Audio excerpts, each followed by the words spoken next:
இன்று காலை மரியாதைக்குரிய முதலமைச்சர் அவர்கள் நேற்றே அவரோட ட்வீட் வந்து டபுள் என்ஜின் கவர்மெண்ட் அப்படின்னு சொல்கிறீங்க, டப்பா என்ஜின் கவர்மெண்ட்டை வச்சு என்ன செய்வீங்க அப்படின்னு. டபுள் என்ஜின் கவர்மெண்ட் மட்டும் இல்லை, ட்ரிபிள் என்ஜின் கவர்மெண்ட்டாக பல மாநிலங்களில் அதிகாரப்பூர்வமாக ஆட்சிக்கு வந்த பின்பும், மாநிலத்தில் ஆட்சிக்கு வந்த பின்பு மாநகராட்சியிலையும் தேசிய ஜனநாயக கூட்டணிக்கு வெற்றியை தந்து ட்ரிபிள் என்ஜின் கவர்மெண்ட்டாக பாரதிய ஜனதா கட்சி எந்த கட்சியோடு கூட்டணி வைக்கிறதோ அந்த கட்சிகளோடு இணைந்து ட்ரிபிள் இன்ஜின் கவர்மெண்ட்டாக நாங்கள் போய்கொண்டிருக்கிறோம்.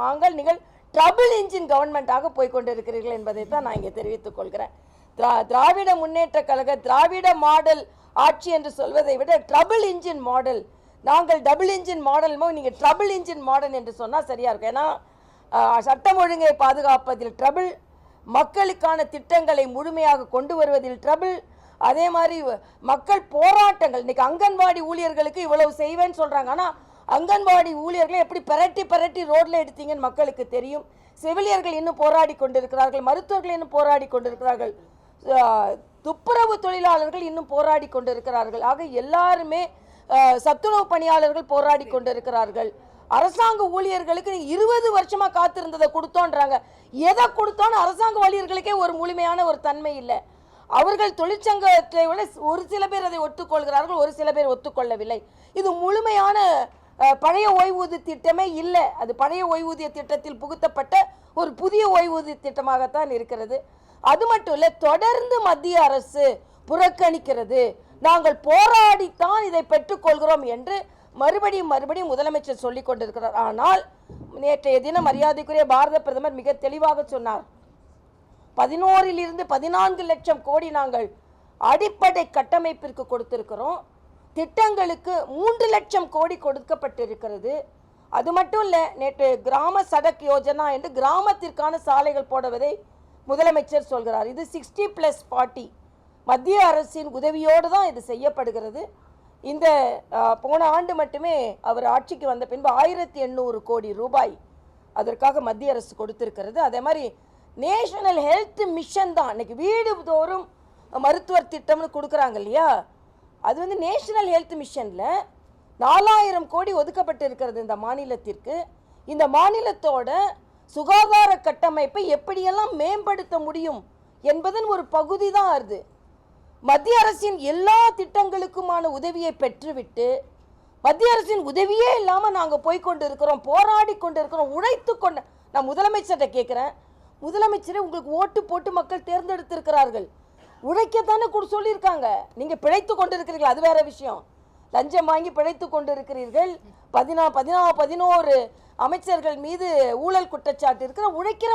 உழைக்கிறேன்னா எதிர்கட்சிகளே உழைக்கும் போது ஆளும் கட்சி உழைச்சி தானே ஆகணும். பின்பு எதற்கு மக்கள் வாக்களிக்கிறார்கள்? இன்னொன்று சொல்றாரு, தொண்டர்கள்லாம் ஓடி உழைக்கணுமா, மிச்சத்தை நாங்கள் பார்த்துக்கிறோம் அப்படின்னு. அப்போ மிச்சத்தை நீங்கள் பார்த்துக்கிறேன்றதுனால தான் திமுக கழக தொண்டர்களோடு ஆதங்கம் என்று.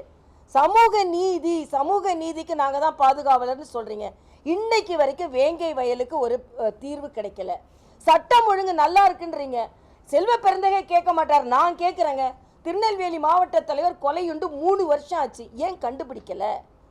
ஆக என்ன சட்டம் ஒழுங்கு இருக்கு? இன்னைக்கு முதலமைச்சர் பேசுறத பார்த்தா இன்னொன்று எனக்கு ரொம்ப வருத்தமானது என்னன்னா, பெண்களுக்கு உதவித்தொகை அவங்க வந்து விடியல் கையெழுத்தே இலவச பயணம் தான், அவங்களுக்கு வந்து விடியல் பயணம், அதுக்கு தான் நான் முதல்ல கையெழுத்து போட்டேன்னு.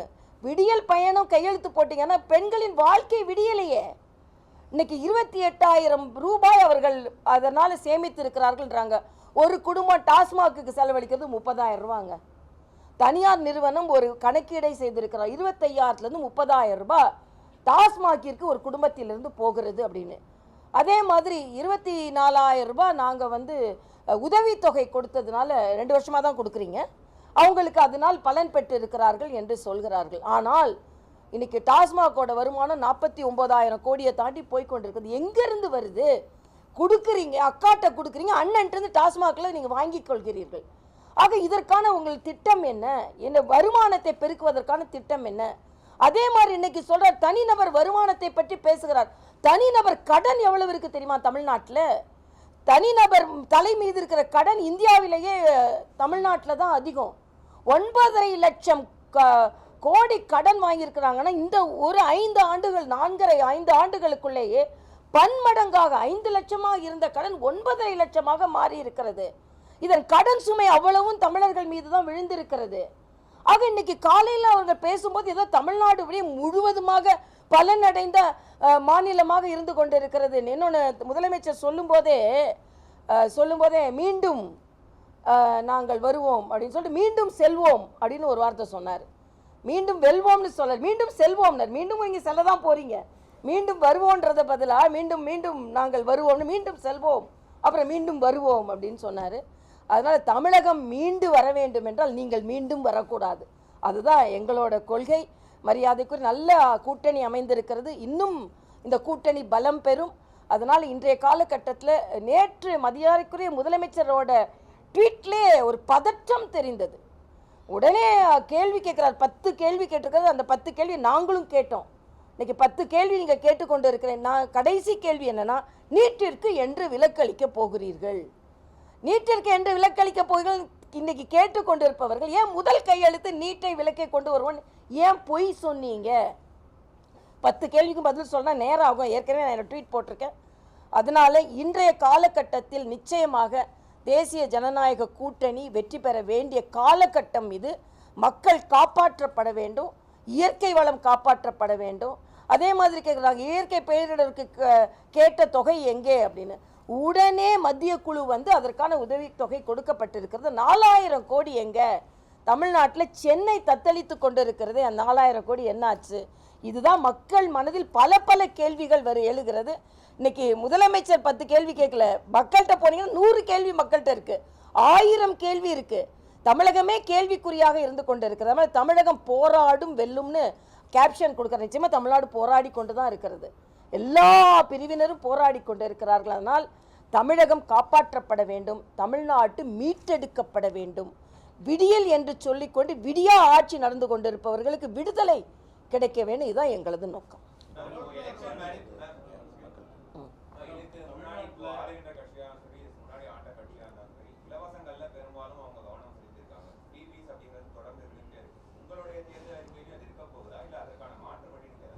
இல்லை, நாங்கள் மக்களுக்கு தேவையான என்ன, இப்போ கல்விக்கு கொடுக்கறது, மருத்துவத்துக்கு கொடுக்கறது, அவங்க வாழ்க்கை தரத்துக்கு கொடுக்கறது, அதெல்லாம் இப்போதைக்கு எங்களால் எதுவும் சொல்ல முடியாது. ஆனால் மக்கள் தாங்களாகவே முன்னேறி அவர்கள் பல பேருக்கு வேலை வாய்ப்பு கொடுக்குற மாதிரி தேர்தல் அறிக்கை நாங்கள்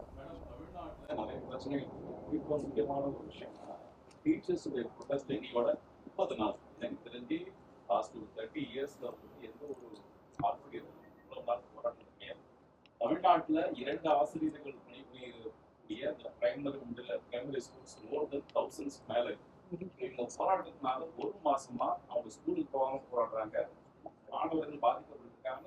director primary education director open office statement கொடுத்துட்டாரு. இந்த போராட்டத்தை ஒண்ணு அவங்க மேல ஆக்ஷன் எடுத்து ஒன்னும் முடிவுக்கு கொண்டு வரணும், இல்ல அவங்க கோரிக்கையை நிறைவேற்றணும். ரெண்டுமே செய்யாம இந்த போராட்டம் 1 மாசத்தை இன்னையோட நிறைவடைகிறது. இந்த பிரச்சனையை எப்படி நீங்க என்ன சொல்ல விரும்புறீங்க? உங்களுடைய தேர்தல் அறிக்கையில அரசு ஊழியர்கள் ஆசிரியர்கள் பிரச்சனைகள் சார்ந்த வாக்குறுதிகள் இடம்பெறுமா, இல்ல நிறைய பேர் அதை ஸ்கிப் பண்ண போறாங்களா? இல்லை, நாங்கள் எங்களோட தேர்தலுக்கே நான் உங்ககிட்ட நான் சொன்னேன், நாங்கள் மக்களின் குரலை தான் நாங்கள் கேட்டு தேர்தல் அறிக்கை தயாரிக்க போகிறோம். அதனால இப்போ போராடி கொண்டிருப்பவர்களுக்கெல்லாம் தீர்வு காணும் ஒரு அறிக்கையாகத்தான் அது இருக்கும். வாக்குறுதி மட்டும் இல்லை, அதற்கான தீர்வை கொண்டு வருவதாக தான் இருக்கும். நீங்கள் இன்னைக்கு அதனால தான் நான் கேட்டேன், தமிழகம் போராடி பெறும்னு சொல்கிறாரு, எல்லாம் போராடி கொண்ட. அது மட்டும் இல்லை, துப்புரவு தொழிலாளர்கள் உயிரை மாய்த்து இருக்கிறார்கள். ஃபிட்ஸ் ஒரு அம்மா சீரியஸாக அட்மிட் ஆனாங்க, உயிர் கொடுக்கப்பட்டது. அதனால் இந்த போராட்டம் தமிழ்நாட்டில் சொன்ன மாதிரி அமைதி களமாக இல்லை. யார் போராடி, இப்போ உதாரணத்துக்கு மருத்துவர்கள், செவிலியர்கள், 20,000 செவிலியர்கள் நிரந்தரம் கேட்டு கரோனா நேரத்தில் பணி அமர்த்தப்பட்டவர்கள் இன்று வேண்டி கேட்டு கொண்டிருக்கிறார்கள், அவர்கள் இன்னும் கொடுக்கப்படலை. அதனால் தமிழ்நாட்டில் போராட்டக்களமாக இருக்கின்ற தமிழகம் எல்லோரும் பாராட்டும்படி இருக்கும். இல்லை, நிச்சயமாக போராடி கொண்டிருப்பவர்களுக்கு நாங்கள் தீர்வை கொண்டு வருவோம் என்பதை நான் தெரிவித்துக்கொள்கிறேன்.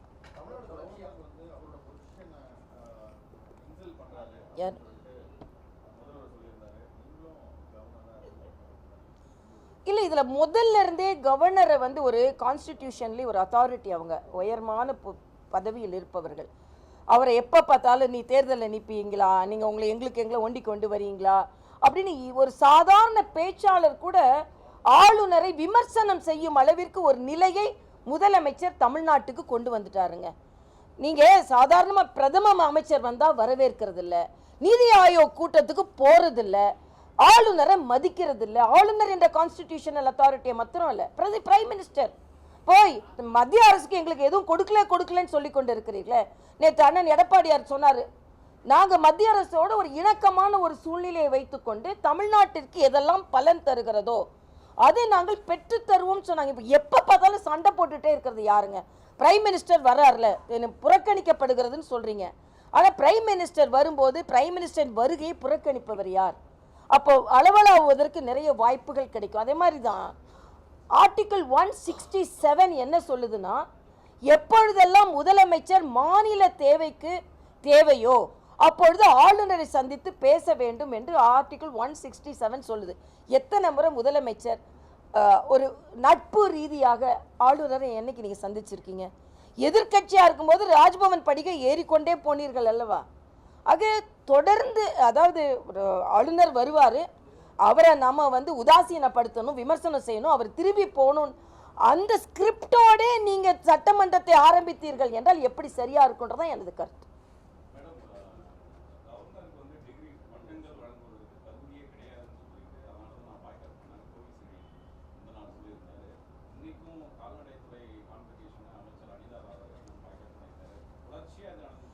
ஏங்க, பட்டம் அளிக்கக்கூடிய தகுதின்னு நீங்க அமைச்சர்களை எடுத்தீங்கன்னா அதுக்கப்புறம் அது மிக மோசமான நிலையில பட்டியலிட வேண்டியிருக்கும். ஏன்னா எவ்வளவு அமைச்சர்கள் பட்டம் பெறும் அளவிற்கு அவங்க குவாலிஃபிகேஷனோட அவங்க அமைச்சர்களாக இருக்கிறாங்கன்னு பட்டியலிட்டோம்னா மிக மிக மோசமா போயிடும். அதனால அவங்க அதுக்குள்ள போகாம இருக்கிறது நல்லதுன்னு நான் நினைக்கிறேன். ஊழல் ஒரு பட்டியல், அதுக்கப்புறம் தகுதி இல்லாதவர்கள் எவ்வளவு பேர் அமைச்சர்களாக இருக்கிறார்கள் என்பது ஒரு பட்டியல், எத்தனை பேர் பாஸ் பண்ணி அமைச்சர்களாக இருக்கிறாங்க, பாஸ் பண்ணி டிகிரி எத்தனை பேர் வாங்கினாங்கன்றது. அதனால இவங்க தகுதிக்கு ஒன்று உள்ளே போனாங்கன்னா மிக மிக மோசமான ஒரு நிலை. ஒரு சான்சலர் இன்னைக்கு வரைக்கும் கவர்னர் தான். ஆக அவர் கலந்து கொள்ளுகின்ற நிகழ்ச்சியில் நீங்கள் கலந்து கொள்ளவில்லை என்றால் மாணவர்கள் உங்களை தான் தப்பாக நினைப்பாங்களே தவிர கவர்னரை தப்பாக நினைக்க வாய்ப்பில்லை. நீங்கள் உங்களது உரிமையை விட்டு கொடுக்கிறீர்கள், கடமையை நீங்கள் தவிர்க்கிறீர்கள் என்று தான் நான் சொல்ல முடியும்.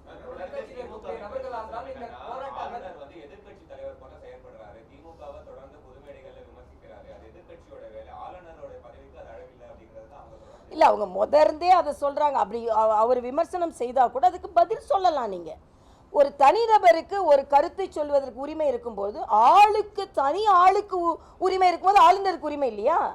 அதுக்கு நீங்கள் இல்லை, நீங்கள் சொல்லுங்கள், நீங்கள் இப்படி சொல்கிறீங்க, நாங்கள் இது சொல்கிறோன்னு ஆளுநருக்கு கடிதம் எழுதுங்க. இல்லைன்னா ஆளுநரை ஒரு நாள் நான் சொன்ன மாதிரி 167 ப்ரொவிஷன் இருக்குது, போய் உட்காந்து ஆளுநர் அவர்களே நீங்கள் இப்படி சொல்கிறீங்க, இது இப்படி தானே சொல்கிறதுல என்ன இருக்குது? ஆளுநரை சென்று முதலமைச்சர் சந்திக்க வேண்டும் என்று கான்ஸ்டிடியூஷனில் ப்ரொவிஷன் இருக்குது. ஆனால் அவர் டீ பார்ட்டிக்கு கூப்பிட்டாலே போக மாட்டேன்றீங்க. சாதாரணமாக ஏன் ஒரு நாள் ஆளுநரும் முதலமைச்சரும் சந்திச்சாதான் என்ன? முதலமைச்சருக்கு அதில் என்ன ஈகோ ப்ராப்ளம்? தமிழ்நாட்டில் இருக்கிறதே முதலமைச்சரோட ஈகோ ப்ராப்ளம்ங்க. அது மத்திய அரசின் திட்டத்தை நான் பின்பற்ற மாட்டேன், ஏன்னா எனக்கு ஈகோ. அதே மாதிரி ஆளுநரை நான் பார்க்க மாட்டேன், எனக்கு பெரிய ஈகோ. அதே மாதிரி பிரதம அமைச்சரே வந்தாலும் நான் கேட்குறேன், உங்கள் ஒரு தொகுதிக்கு போகிறீங்க, அங்கே உங்கள் கலெக்டர் உங்களை வரவேற்கலன்னு உங்களுக்கு எப்படி இருக்கும்? எஸ்பி வரலன்னா எப்படி இருக்கும்? ஆக கான்ஸ்டிடியூஷனை நீங்கள் கொஞ்சம் பின்பற்றினா தான் என்ன? எல்லாத்தையும் வயலேட் பண்ணுவேன் அப்படின்னு சொன்னால் என்ன அர்த்தம்? அதுதான் நாங்கள் கேட்குறோம். எதையாவது அவங்க துறை ரீதியாகவோ சட்ட ரீதியாகவோ அணுகியிருக்கிறாங்களா? சத்தம் போடுறாங்களே தவிர சட்ட ரீதியாக அணுகியிருக்கிறாங்களா? இல்லையே.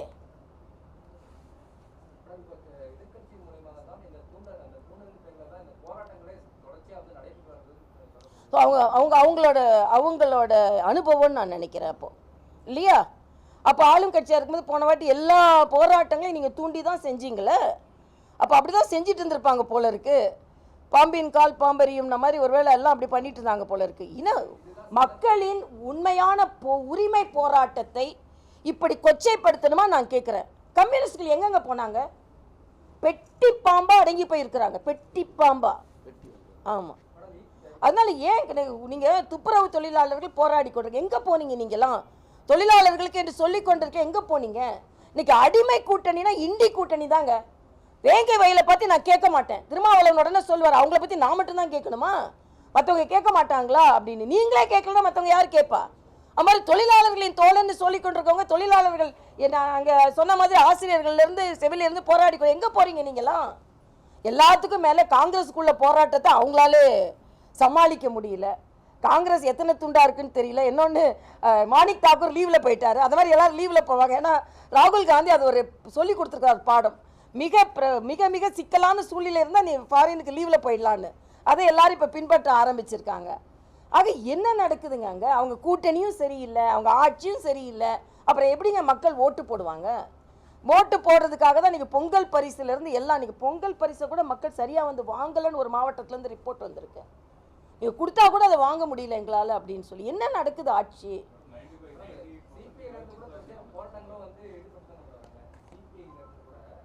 கூட்டணியிலிருந்து வெளியே வர சொல்லுங்க. கொடுத்துட்டு இருந்தாங்க, பெட்டி பாம்பா அடங்கி என்னங்க ஒரு குரல் கொடுக்க சொல்லுங்க. துப்புரவு தொழிலாளர்கள் பிரச்சனையை தீர்க்கலன்னு அங்கே கூட்டணியிலிருந்து வெளியே வரும்னு சொல்லுங்க. அதே மாதிரி வேங்கை வயலில் இத்தனை நாள் 3 வருஷம் ஆச்சு. நலமாக தண்ணீர் குடிக்க வேண்டிய பட்டியலின மக்கள் மலமாக தண்ணீர் குடித்திருக்கிறார்கள். வெளியே வர சொல்லுங்க. அந்த தைரியம் கூட இல்லைங்களே அவங்க. நாங்கள் கூட்டணியிலேருந்து வெளியே வருவோம், இதை தீர்க்கலை நான். ஆக யாரை பற்றி நீங்கள் பேசி கொண்டு இருக்கிறீர்கள்? அவங்க கூட்டணியில் எதை பற்றியும் கவலைப்பட மாட்டாங்க. சீட்டு தாங்க வேணும், அது மட்டும்தான் வேணும். மற்ற மக்களோட பிரச்சனை எதுவுமே அவங்களுக்கு தேவை கிடையாது. நிச்சயமாக அப்படிதான் எங்களை சூழ்நிலை இருக்கு. 200-ஐ தாண்டி நாங்கள் வெற்றி பெறுவோம் என்பதுதான் எங்களோட. ஒரே ஒரு நிமிஷம்.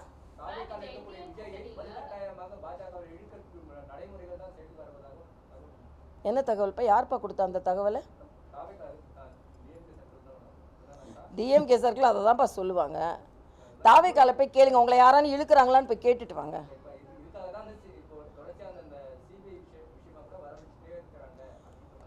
அது சட்ட ரீதியாக நடவடிக்கைப்பா. வர வச்சுக்கிட்டே இருந்த அவர் அங்கே வர வைக்கிறது இங்கே வர வைக்கிறதுக்காக இல்லை.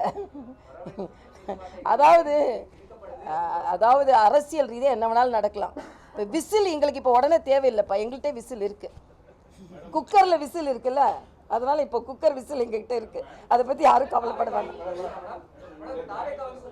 ஒரே ஒரு நிமிஷம். என்னவா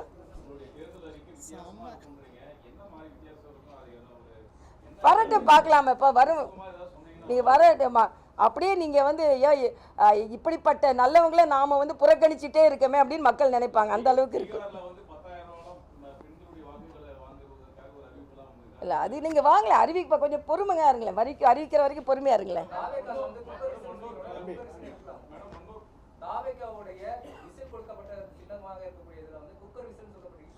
அப்படி சொல்லலப்பா. நீங்க விசில் உடனே நீங்க தேவையான்னு கேட்டா எங்ககிட்ட இப்போ ஒரு விசில் இருக்கு, குக்கர்லயும் விசில் இருக்குல்ல அப்படின்னு நான் சொன்னேன்.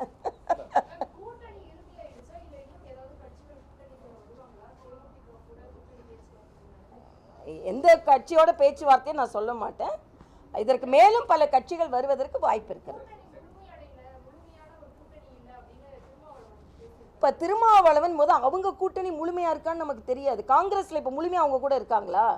இந்த கூட்டணி பற்றி அவர் ஏங்க கவலைப்படுறாரு? கவலைப்பட வேணான்னு சொல்லுங்கள். இந்த கூட்டணி முழுமையான கூட்டணி தான். என்னை கேட்டால் இன்றைக்கி முழுமை அடையாத கூட்டணி இந்தி கூட்டணி தான். அவங்க உள்ளே புழுங்கிக்கிட்டே இருக்காங்க, என்னைக்கு வெடிக்கும்னு தெரியாது. அது இல்லை, அது வந்து நான் அது கருத்து சொல்ல மாட்டேன். இதெல்லாம் எங்கள் பேச்சுவார்த்தையில் எங்கள் பெரிய தலைவர்கள் பதிவு கொண்டாங்க.